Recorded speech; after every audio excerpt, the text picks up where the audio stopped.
देहि सौभाग्य आरोग्यम देहि में परमं सुखम रूपम देहि जयन देहि यशो देहि यशो देहि। आप सभी को विदित है कि 10 अक्टूबर 2025 दिन शुक्रवार के दिन बहुत ही उत्तम पर्व आ रहा है करवा चौथ का।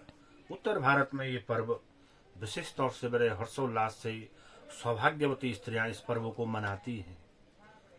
तो जैसे आपको विदित है कि 10 अक्टूबर को ये पर्व पूरे भारतवर्ष में अब ये विधिपूर्वक से सौभाग्यवती स्त्रियां अपने अखंड सौभाग्य के लिए मनाती हैं। और इस बार जो करवा चौथ का व्रत है भद्रा मुक्त और कोई भी अशुभ योग से मुक्त है ये। तो इस बार जो भी व्रत प्रारंभ करना चाहते हैं या फिर व्रत का उद्यापन करना चाहते हैं, दोनों के लिए ये बहुत ही शुभ समय है। 10 अक्टूबर का जो चतुर्थी का व्रत है, वैसे तो चतुर्थी तिथि का जो व्रत है भगवान गणेश जी को समर्पित है, लेकिन करवा चौथ का जो व्रत है माँ पार्वती ने अपने अखंड सौभाग्य के लिए इस व्रत को किया था और उनको अखंड सौभाग्य की प्राप्ति हुई थी। पुराणों में भी इसका वर्णन आता है। हमारे जो निर्णय सिंधु, धर्म सिंधु और वैदिक पंचांग है उनमें भी इसका निर्णय स्पष्ट रूप से लिखा गया है। तो इस व्रत को करने में कोई भी जो शंका नहीं है, बिल्कुल शास्त्रीय नियम के अनुसार इस व्रत को करने से सभी मनोवांछित फल की प्राप्ति होती है। तो 9 अक्टूबर को रात्रि 10:54 से चतुर्थी तिथि प्रारंभ हो जाएगी और 10 अक्टूबर को ये रात शाम को 7:39 तक ये तिथि रहेगी।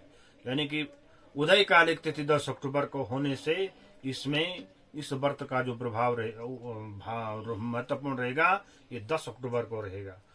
और इस व्रत में कहते हैं कि प्रातःकाल सूर्य उदय होने से पहले क्या करें, जो सौभाग्यवती स्त्रियां हैं वो स्नान आदि क्रिया से निवृत्त होकर के अपना जलपान ग्रहण करें और फिर उसके बाद सूर्योदय के बाद निर्जल व्रत रखें।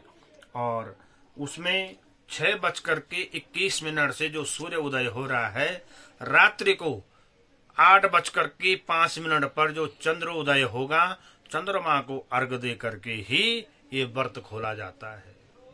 शिमला में ये जो चंद्रमा का उदय हो रहा है ये 8:05 पे हो रहा है। अपने अपने स्थानीय नगरों में अपने स्थानीय समय के अनुसार प्रत्येक शहर का अलग अलग समय है, स्थानीय समय है, उसमें चंद्रमा का उदय अलग समय पे होगा। तो ज्यादा से ज्यादा 2-3 मिनट का फर्क हर जगह पड़ता है। तो वही समय सबके लिए शुभ रहेगा। चंद्रमा को अर्घ दे करके इस व्रत को खोला जाएगा। व्रत का विधान है कि प्रातःकाल उठ करके स्नान आदि क्रिया से निवृत्त होकर के दिन में भगवान का पूजन करें और कोशिश करें कि व्रत में किसी से व्यर्थ के वार्तालाप से बचे और भगवान श्री हरि और माँ पार्वती और भगवान शंकर का इसमें ध्यान करें और गणेश की पूजा और गौरी की पूजा इसमें विशेष रूप से करें और विधि पूर्वक से पूजा करते हुए इसमें कोशिश करें कि इसमें भगवान के मंत्रों का जाप करें।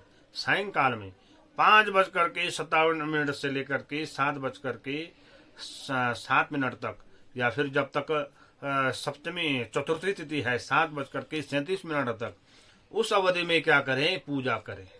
और पूजा के बाद भगवान चंद्रमा को अर्घ्य देते हुए अपना व्रत को लें। ये जो सनातन परंपरा में ये जो व्रत है, कार्तिक मास की चतुर्थी तिथि को ये व्रत बहुत ही महत्वपूर्ण स्थान रखता है।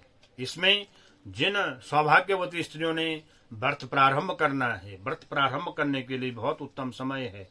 और साथ में जिन्होंने उद्यापन करना है, उद्यापन करने के लिए भी अपराह्न 12 बजे से लेकर के 1:35 की अवधि में व्रत का उद्यापन करें या फिर अगर उस समय नहीं है तो शाम को 4 बजे से लेकर के 5:30 के बीच इस व्रत का उद्यापन कर सकते हैं।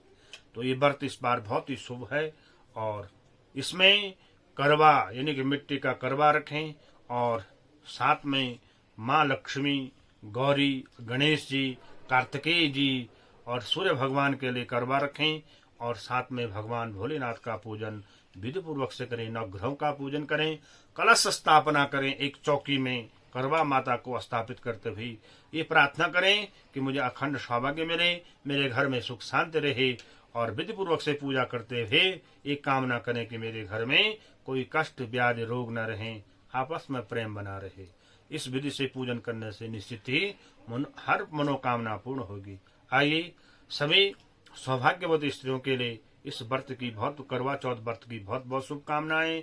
आप सबके जीवन में मंगल हो, आपका सबका जीवन प्रसन्नता पूर्वक रहे। इन्हीं शुभकामनाओं के साथ पुनः एक बार आप सबको करवा चौथ व्रत की बहुत बहुत शुभकामनाएं।